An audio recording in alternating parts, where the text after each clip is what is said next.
I'm asking the donors to move with speed to save this population from this super El Nino. Remember some of the infrastructure that have been swept away by the floods. Look at the road from Garissa to Madagascar. It was constructed in 2019 at whopping several billions of shillings. Part of it was swept away. Why? Because it was not done properly. And I think it's high time people are supposed to pay for this kind of crimes. The engineers who were supposed to monitor these things, the contractor was doing it. The Director General of Kenya at that particular time, they need to answer some of these things. The poor infrastructure in parts of Northeastern, for example, have contributed to the situation now we're in. If we had roads, and I'm sure we could mitigate some of these effects of El Nino. But now we don't have roads, no infrastructure. The population is dying. So what we want is an entire world government approach to salvage the situation in northern part of Kenya, and especially northeastern. The population is actually writhing in pain. We are looking from Nairobi and asking, what can we do? So as I conclude, I want to ask the Kenya government, and especially the President of the Republic of Kenya, to declare the El Nino situation as a national disaster so that help can reach every part and every corner of this country. It's so dire, people are going to starve. And I'm telling you, El Nino will continue until March. What are we going to do? We sympathize with those who have been submerged, those who lost their lives, but most. Your time is up. Member for Ganze, Onabocharo.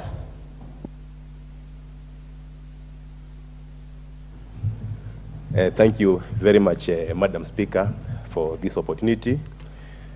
For me also to contribute towards this motion. First of all, I want to thank the Member of Parliament for Mandera for bringing this motion to this House. And again, I want to pass my condolences to the people of Ganze, because I understand we did lost 2 people due to the El Nino floods. As a government or as a country, I think we have failed once again, because we have been caught flat-footed by this El Nino. The fact that warnings were given in time, but I think the respective government departments did not take the necessary precaution to make sure that such kind of calamities are averted.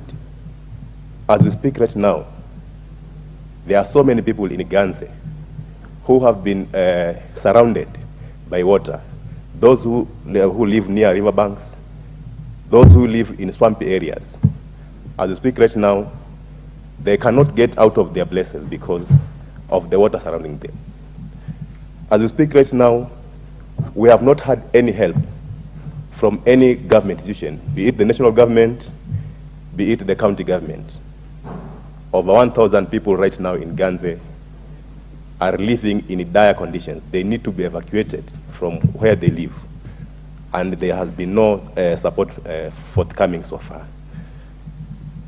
We have also had a lot of problems with those who are administering exams right now. A case in point yesterday, there's a school in Mitangani location in Ganze that started the exam, an exam that was supposed to start at 8 a.m. in the morning. It started at 8 p.m. at night because they could not be able, the roads are impassable, the bridges have been swept away, so there was no way that the exam could get there on time. And again, help did not come in time because we had been told that there will be contingency plans to make sure that if the roads are cut, then we'll have helicopters hired by NEC to take exams to these schools. But that did not happen. So imagine a student waiting for exam that was supposed to start at 8. In the morning, it starts at 8. The teachers were telling me that they were returning these exams to the containers at 1 a.m. At night. So this is very sad. And as a country, I think we never learned from past experiences. Because I remember the last El Nino, I think in 1997, When I was a student myself, I was doing my Form 4 exams at Godoma Secondary School. It was during El Nino.